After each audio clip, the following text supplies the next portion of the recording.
शादी को 15 साल होने को आए, लेकिन आज तक इस घर में मुझे मेरा अधिकार कभी मिला ही नहीं। बताओ आज तक तुमने अपनी तनख्वाह के सारे रुपए मेरे हाथ में लाकर रखे हैं?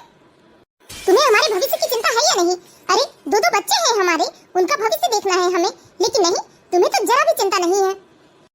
तुम हो ना मेरे साथ राधा, मुझे किस बात की चिंता है?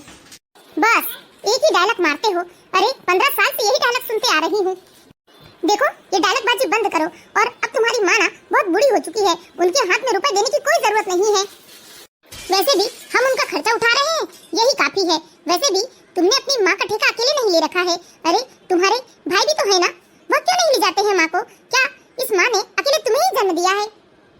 राधा भगवान के लिए आहिस्ता बात करो। अगर माँ ने ये सब सुन लिया तो उन्हें बहुत बुरा लगेगा राधा। अरे लगता है तो लगे, उन्हें भी तो समझ में आना चाहिए ना कि उन्हें इस तरह अपने किसी एक बेटे के सिर पर बोझ बनकर नहीं बैठना चाहिए। अरे उन्हें अपने छोटे बेटे के पास भी जाना चाहिए और उनसे भी थोड़ा बहुत खर्चा करवाना चाहिए, लेकिन वो तो समझती ही नहीं। अपने छोटे बेटे को राजा बने रहना देना चाहती है और बड़े बेटे को रंक बनाने पर तुली है। नहीं राधा राही, तुम माँ के बारे में ऐसी बातें मत करो। माँ ने हम दोनों भाइयों को बहुत ही लाड़ प्यार से पाल पोस कर बड़ा किया है, और हमारी पढ़ाई के लिए उन्होंने अपने गहने तक बेच दिए थे। वही तो कह रही हूँ ना, आपके अकेले की पढ़ाई के लिए उन्होंने गहने नहीं बेचे थे, आपके छोटे भाई की भी तो पढ़ाई उन्होंने करवाई है ना, तो थोड़ा बहुत बोझ तो उन्हें भी उठाना चाहिए। राधा, मैं सब कुछ सुनते जा रहा हूँ, इसका मतलब ये नहीं कि तुम्हारे मुंह में जो आएगा तुम वही बोलते जाओगी। अरे वो बोझ नहीं, मेरी माँ है। तो मैं क्या करूँ? मैंने कब कहा कि वो आपकी माँ नहीं है? लेकिन मुझे भी तो अपने बच्चों के भविष्य की चिंता है ना। अब मेरे पास तो इतने जेवर नहीं है कि मैं अपने बच्चों की पढ़ाई के लिए अपने जेवर बेच सकूं।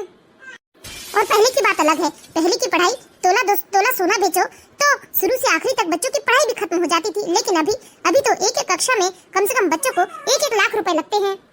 मेरी बात सुन लीजिए, देखिए मुझे भी ना बेकार का कला कलेश करना बिल्कुल पसंद नहीं है, लेकिन अब आपने अपनी माँ के हाथ में तनख्वाह के रुपए लाकर दिए ना, तो मुझसे बुरा कोई ना होगा। मैं सीधे अपने मायके चली जाऊंगी और अपने पापा से आपकी शिकायत करूंगी।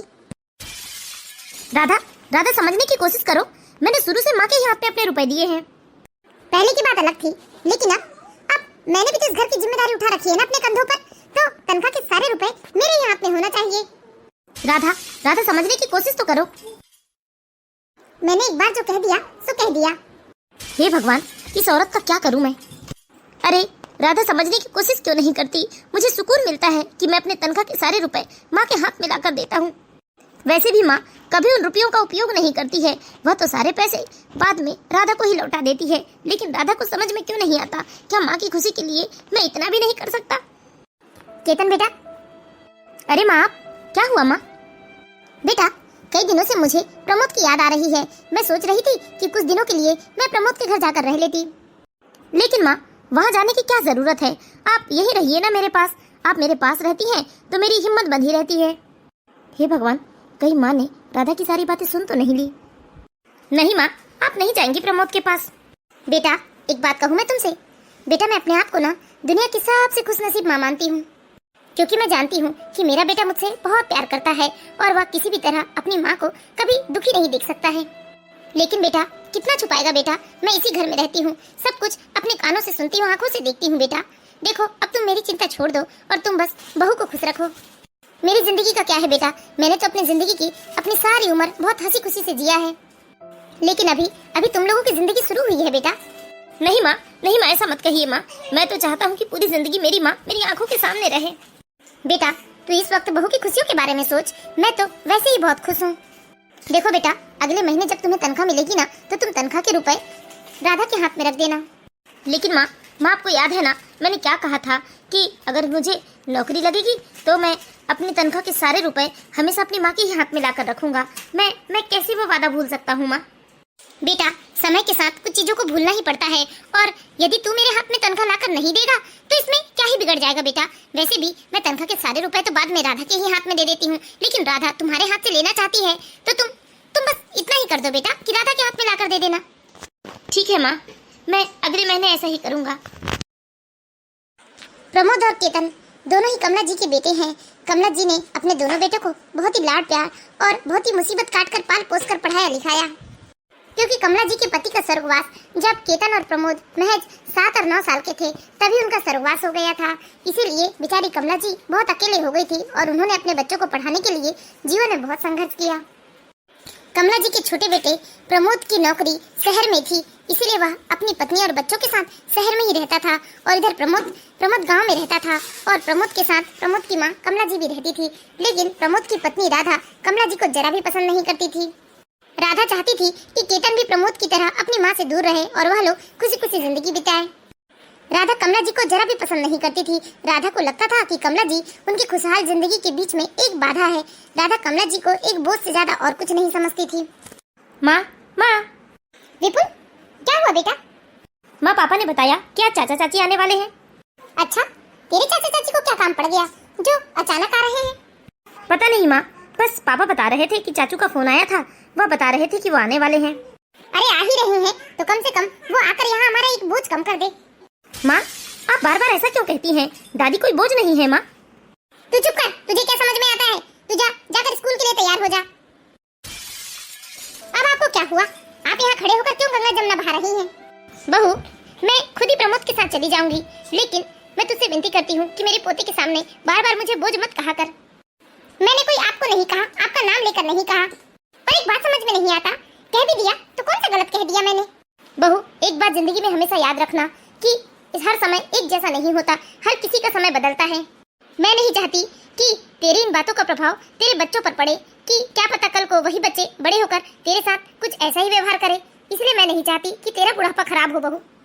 मैंने तो अपने बच्चों को हमेशा बहुत अच्छे संस्कार दिए, लोगों के प्रति दया भाव सिखाया। शायद उसी का नतीजा है कि मेरे बच्चे मुझसे बहुत प्यार करते हैं। ओह माँ जी, बस करो, ये बेकार का ज्ञान मत दो आप मुझे।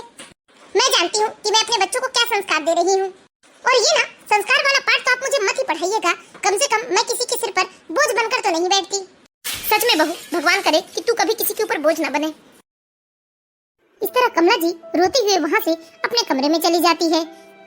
राधा अपने देवर देवरानी के आने की खबर सुनकर बहुत क्रोधित भी हो रही थी और साथ में इस बात को लेकर खुश भी हो रही थी कि वह इस बार अपनी सास को उनके साथ शहर भिजवा देगी। माँ कैसी हैं आप? बेटा मैं तो अच्छी हूँ, तुम लोग कैसे हो? आपकी कृपा से हम लोग भी अच्छे हैं माँ जी। इस बार हम आपको अपने साथ लेकर जाएंगे। अच्छा शोभा, तुम माँ के पास बैठो, मैं अभी बड़े भैया से मिलकर आता हूँ। नहीं बहू, अब मैं किसी के सिर पर बोझ नहीं बनना चाहती हूँ। जो भी मेरी बची कुछ जिंदगी है उसे अब मैं वृद्धाश्रम में गुजारना चाहती हूँ।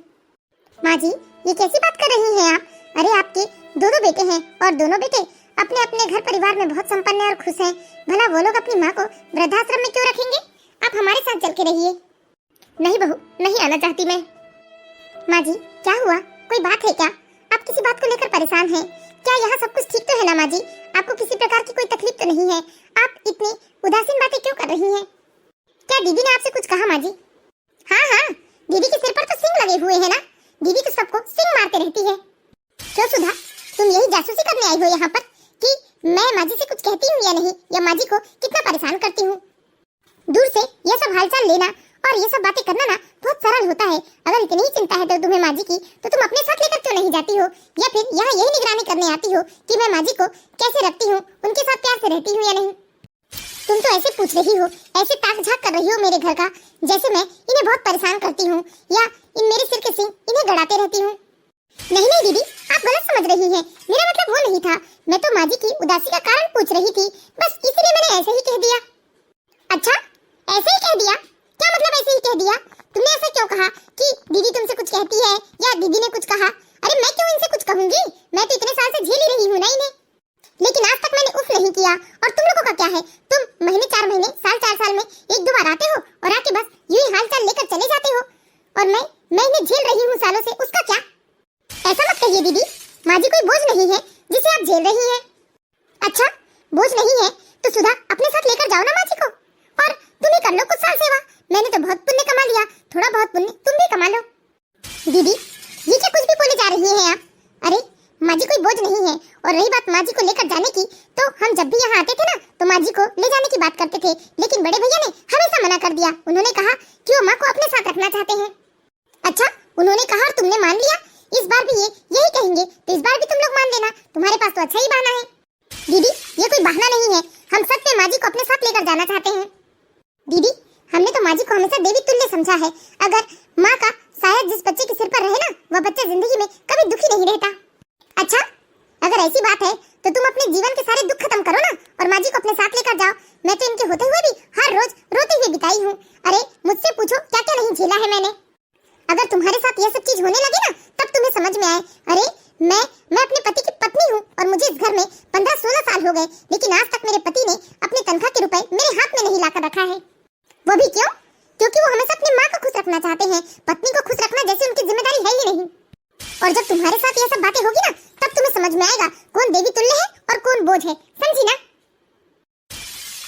माँ जी हम जब भी यहाँ आते तो आपको अपने साथ लेकर जाने की बात कहते, लेकिन आप हमें मना कर देती, ये कहकर कि आप यहाँ पर बहुत खुश हैं और आप हमारे साथ नहीं आना चाहती। छोटी बहू, तुम बड़ी बहू की बातों में ध्यान मत दो, वह तो कुछ भी कह जाती है। लेकिन देखो, मैं तुम्हारे साथ रहकर अब तुम्हारी परेशानियां नहीं बढ़ाना चाहती, इसीलिए तुम लोग मुझे मेरे हाल पर छोड़ दो। नहीं माँ जी, अब बहुत हो गया। अब तो आपको हमारे साथ चलना ही होगा। ये दीदी क्या समझती है कि दीदी आपको रख सकती है? अरे मैं आपको हमेशा खुश रखूंगी, आपको कभी ऐसी खरी खोटी उल्टी सीधी बातें नहीं कहूंगी। बस अब तो मेरी जिद है, आप हमारे साथ ही चलेंगी। नहीं बहू नहीं, मैं अपनी बड़ी बहू की बातों को कभी दिल से नहीं लगाती हूँ। मेरे दोनों पोते और मेरा बेटा मुझे बहुत प्यार करता है, वह हमेशा मेरी चिंता करते हैं। वह सब तो ठीक है माँ जी, लेकिन आप हमारी भी जिम्मेदारी है, इसीलिए आपको हम लोगों के साथ चलना ही होगा। वहाँ भी तो आपका एक पोता और एक पोती है ना, वह भी तो आपसे उतना ही प्यार करते हैं। इस तरह कमला जी की छोटी बहू सुधा अब जिद पर अड़ जाती है कि वह कमला जी को अपने साथ लेकर ही जाएंगी।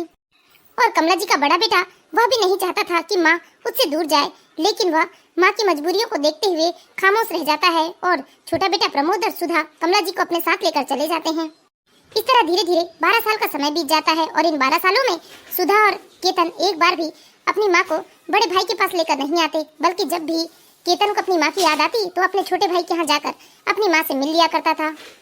अब तो राधा जी के दोनों बेटे शादी योग्य हो चुके थे। अब राधा जी अपने बेटों के लिए बहू तलाश कर रही थी।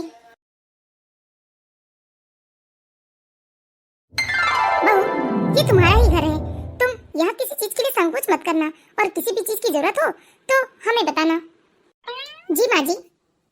पापा, अगर आज दादी इस दुनिया में होती तो दादी बहुत खुश होती, क्योंकि दादी हमेशा कहती थी कि बेटा तेरी शादी देखने की इच्छा है। हाँ ठीक है, अब तो नहीं है ना तेरी दादी इस दुनिया में। अब तू पुरानी बातों को भूल और अपनी जिंदगी की नई शुरुआत कर, समझा ना? बहू, जाकर जल्दी से सबके लिए खाना बना लो। ठीक है माँ जी।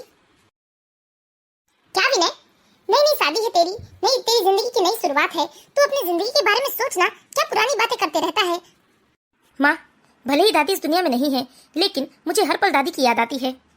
मुझे हमेशा यही लगता है माँ कि दादी हम लोगों के साथ होती तो शायद कुछ साल और जिंदा रह जाती, क्योंकि दादी शुरू से हम लोगों के साथ ही रही थी। तो फिर एकाएक जब चाचा चाची के साथ गई तो उनका मन नहीं लगता था, खाने पीने हर चीज से वो टूट सी गई थी, इसीलिए दादी हम सबको छोड़कर बहुत जल्दी चली गई। विनय, क्या उल्टी सीधी बातें करता रहता है तू? अरे तेरी दादी की उम्र हो चली थी, कोई 20 साल में तो गई नहीं तेरी दादी। उन्होंने अपनी जिंदगी के पूरे साल जिए हैं और हमारी तो खुद जान का ठिकाना नहीं है कि हम लोग इतने साल जिएंगे भी या नहीं। और देख, बहू के सामने ना तू बार बार ये मुंह मत लटका लेना। अरे नई नवेली बहू है, क्या सोचेगी कि तुम पूरे समय अपनी ही दादी को याद करते रहते हो। हाँ भैया, जो हो गया सो हो गया, अब आप भाभी के साथ खुश रहिए। हाँ बेटा, जो हो गया सो हो गया, अब तुम बार बार उसी बात का अफसोस मत करो। ठीक है पापा। सोनी और विनय की शादी को 2 महीने हो चुके थे। सोनी इस बात से बहुत आश्चर्यचकित होती थी कि जब भी उसके घर में उसके दादी सास की बात होती थी तो उसकी सास का मुंह बन जाता था। इसलिए एक दिन सोनिया ने विनय से इस बारे में पूछा, खाना लगा दूं मैं आपके लिए? नहीं सोनिया, अभी तो भूख नहीं है। अच्छा जी, भूख नहीं है तो रसोई का रास्ता क्यों पकड़ा आपने? बस यूं ही, मैं खाली पीली बोर हो रहा था तो सोचा कि थोड़ा सा मैं तुम्हारे साथ बिता लूं। अगर मैं तुम्हें अपने साथ बैठने कहूंगा कमरे में चलकर तो तुम कहोगी कि अभी तुम्हें बहुत सारा काम है, इसलिए मैंने सोचा कि मैं ही रसोई में आकर बैठ जाता हूँ। अरे वाह, ये तो सच में बहुत अच्छा किया आपने, क्योंकि सच में मुझे बहुत सारा काम है। अच्छा विनय जी, मैं आपसे एक बात पूछूं? हाँ पूछो ना। विनय जी, मैंने इस घर में एक चीज नोटिस की है कि जब भी इस घर में दादी माँ की बात होती है तो माँ जी का चेहरा। मुझे मालूम था सोनिया कि एक न एक दिन तुम ये सवाल मुझसे जरूर पूछोगी। बताइए ना, क्या बात है? क्या माँ जी और दादी माँ की पड़ती नहीं थी? हाँ सोनिया, माँ और दादी माँ की बिल्कुल नहीं बनती थी, जबकि दादी माँ तो बहुत अच्छी थी, लेकिन माँ को हमेशा इस बात से दिक्कत होती थी कि विनय, ये क्या लुगाइयों की तरह तू रसोई में आकर बैठा है? अरे आज तेरी छुट्टी है तो क्या तू रसोई में काम करने आया है? नहीं माँ, वो तो मैं... हाँ हाँ, बस सफाई मत दो। ये बताओ, तुम्हारी सैलरी आ गई? नहीं माँ, सैलरी कल मिलेगी। ठीक है, तो कल दे जाना मेरे हाथ में। ठीक है, तुम जल्दी से अपना काम खत्म करके आओ। ये माँ जी का व्यवहार मुझे बड़ा अजीब लगा। अरे धीरे धीरे इस घर में मुझे 3 महीने हो गए और 1 तारीख के पहले ही माँ जी इनसे सैलरी के रुपए मांगने आ जाती हैं। अरे मेरे हाथ में तो 1 रुपए भी नहीं आते। ये सच ही कहते हैं कि इनकी दादी माँ बहुत अच्छी थी। मुझे तो लगता है ये माँ जी ऐसी अकड़ के रहती रही होंगी, इसीलिए दादी माँ इनसे परेशान रहती होंगी और इसीलिए वो चाचा चाची के पास रहने चली गई। जब मैं ब्याह कर आई थी तब तो सासू माँ बड़े ही प्यार से बोल रही थी कि यह घर अब मेरा भी है, इस घर में मेरा भी अधिकार है। लेकिन मैं देख रही हूँ कि इस घर में उनकी मर्जी के बिना एक मक्खी भी नहीं उड़ सकती। हर चीज में अपना एक अधिकार जताती है माँ जी। तो ये नहीं सोचती कि अब उनके बेटे की शादी हो गई है, उनकी अपनी पत्नी आ गई है, तो उनके ऊपर और उनके रुपयों के ऊपर तो उनकी पत्नी का भी अधिकार है। मुझे इनसे ना इस बारे में बात करनी ही होगी। हाँ बहू, बिल्कुल ठीक कहा तुमने। अरे विनय की सैलरी में तुम्हारा अधिकार है। तुम्हें तो हर महीने विनय से तुम्हारी सास से पहले ही रुपए ले लेना चाहिए। नहीं नहीं पापा जी, वो तो मैं बस... अरे नहीं नहीं बेटा, कोई बात नहीं, वो तुम्हारा अधिकार है, तुम अपना अधिकार लो। लेकिन माँ जी तो... अरे तुम्हारी माँ जी को जिंदगी भर मेरी माँ से यही तो शिकायत थी कि मैं अपनी माँ को रुपए देता था, जो तुम्हारी माँ जी को जरा भी पसंद नहीं था। बस इसी बात की लड़ाई होती थी घर में और यही कारण था कि तुम्हारी माँ जी मेरी माँ को बिल्कुल पसंद नहीं करती थी। अब देख लो, तुम्हारी बारी है, तुम्हें क्या करना है। अरे बाप रे, मैं तो डर ही गई थी कि पापा जी ने मेरी सारी बातें सुन ली, अब न जाने घर में क्या हो जाएगा। लेकिन पापा जी तो उल्टा मुझे ही सपोर्ट कर रहे हैं। वो इनडायरेक्टली मुझसे कह रहे हैं कि मैं विनय से हर महीने रुपए माँ जी से पहले मांग लूं। लगता है माँ जी के ऐसे गुस्सेल स्वभाव से पापा जी भी बहुत परेशान रहते रहे होंगे, इसीलिए पापा जी आज मुझे सपोर्ट कर रहे हैं और मुझे वही सब करने को कह रहे हैं जो माँ जी दादी माँ के साथ किया करती थी। अरे तो नेक काम में देर किस बात की, मुझे भी बिल्कुल ऐसा ही व्यवहार करना चाहिए जैसा माँ जी ने दादी माँ के साथ किया था। इस तरह सोनिया ने अपने ससुर जी का इशारा समझ लिया और उसने भी अब कमर कस ली थी कि उसे भी अपनी सास के साथ वही व्यवहार करना है जो व्यवहार उसने अपनी सास के साथ किया था। अरे ये विनय अभी तक ऑफिस से आ क्यों नहीं रहा है? कब से उसका इंतजार कर रही हूँ मैं, अभी तक नहीं आया लड़का। अरे क्या हुआ भाग्यवान, इतनी चहलकदमी क्यों मची हुई है? आकर यहाँ शांति से बैठ जाओ। तुम्हारे घुटने में दर्द नहीं हो रहा है क्या? नहीं, मेरे घुटने में कोई दर्द नहीं है, मैं तो बस विनय का इंतजार कर रही हूँ।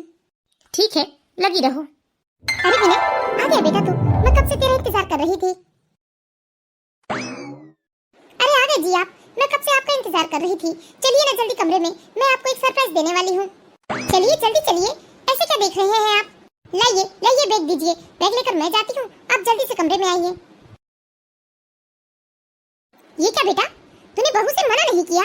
तुझे मालूम नहीं है कि तू सैलरी पहले मेरे हाथ में देता है, उसके बाद ही अपने कमरे में जाता है, और उधर बहू तेरा बैग लेकर सीधे कमरे में भाग गई और तूने उसे रोका तक नहीं।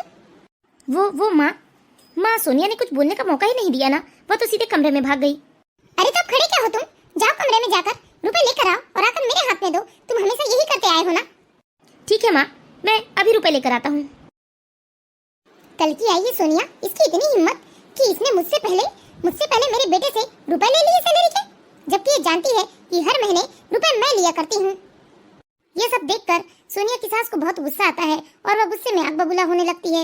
वह थोड़ी देर बैठकर अपने बेटे का इंतजार करती है कि विनय रुपए लेकर आएगा, लेकिन करीब आधे घंटे हो जाते हैं पर विनय रुपए लेकर नहीं आता। तब विनय की माँ गुस्से से ऊपर जाती है और विनय के कमरे के बाहर कान लगाकर वो अपने बहू बेटे की बात सुनती है। सोनिया, ये क्या बचपना है? तुम ऐसे दौड़ते भागते हुए मुझसे बैग लेकर ऊपर क्यों आ गई?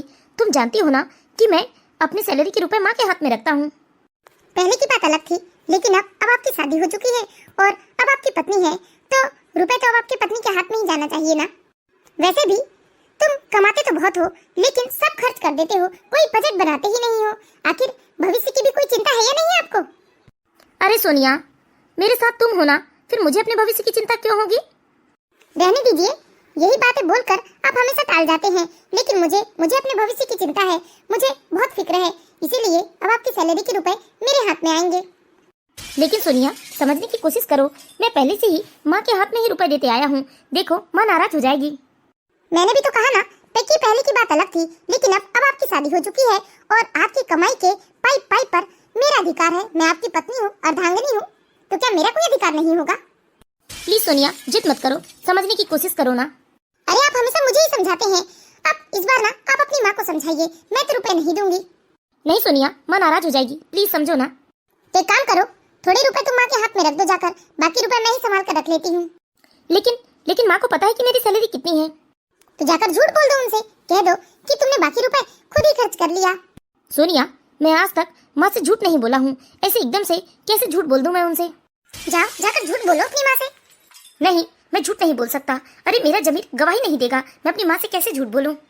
मैं कुछ नहीं जानती, मैं आपकी पत्नी हूँ और आपके पाई पाई पर मेरा अधिकार है। मैं ये सैलरी आपकी माँ के हाथ में नहीं देने दूंगी।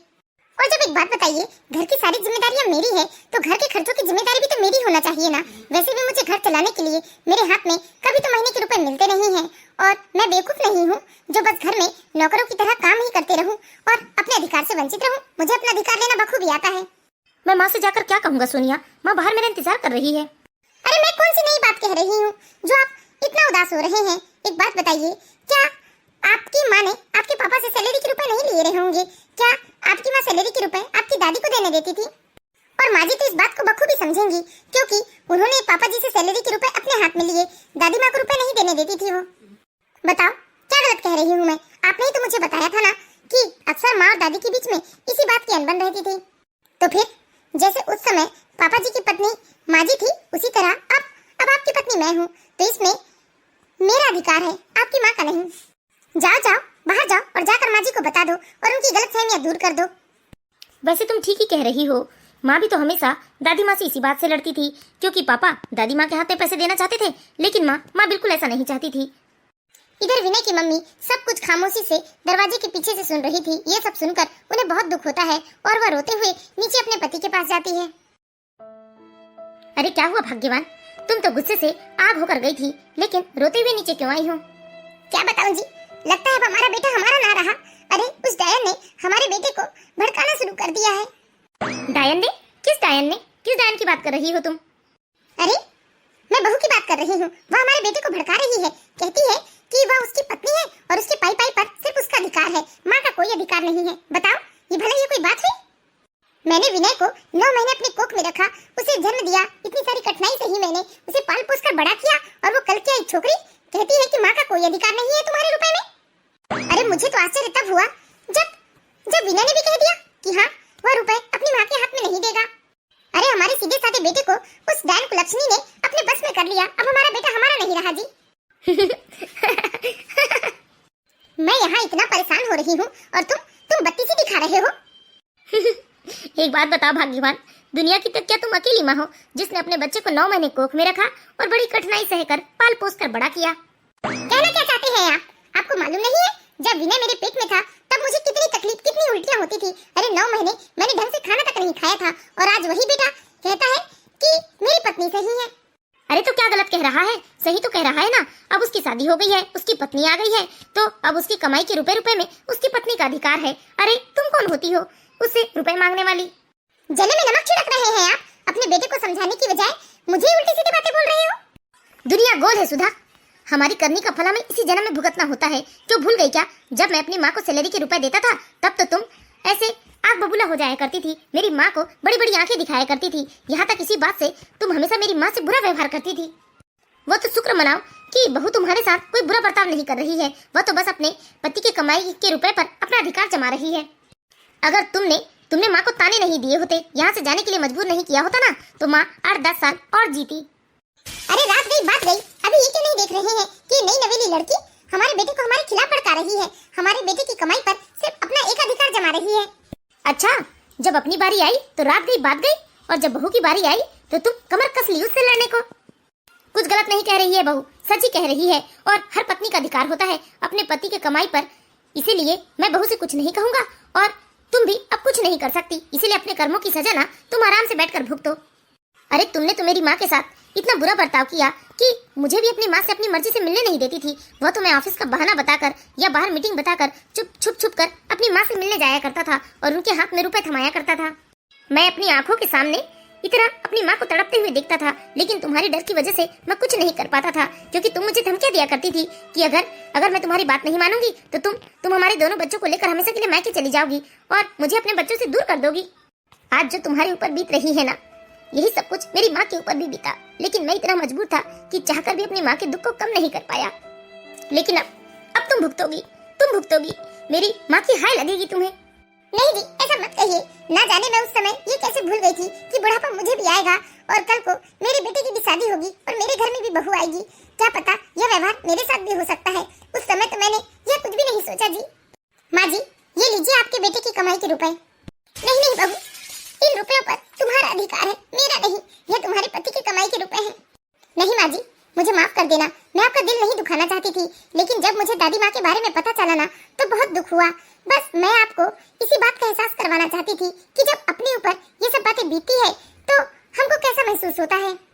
हाँ बेटा, तुम लोगों ने सच में मुझे ये एहसास करवा दिया कि मैंने कितना बड़ा पाप किया। मैंने अपनी बुजुर्ग सासू माँ की कितनी हाय ली, कितना दिल दुखाया उनका। मुझे नहीं चाहिए बेटा ये रुपए, मैं इस काबिल हूँ ही नहीं। मैंने अपनी माँ जी का कितना दिल दुखाया। वह तो हमेशा मुझसे प्यार से ही रहती थी, लेकिन मैं हमेशा उन्हें आंखें दिखाया करती थी। मुझे माफ कर दो, मैं अपने किए का पश्चाताप करना चाहती हूँ। हमसे माफी मांगने से क्या होगा? अरे जो तुम्हें माफ कर पाता वह तो अब इस दुनिया में है ही नहीं।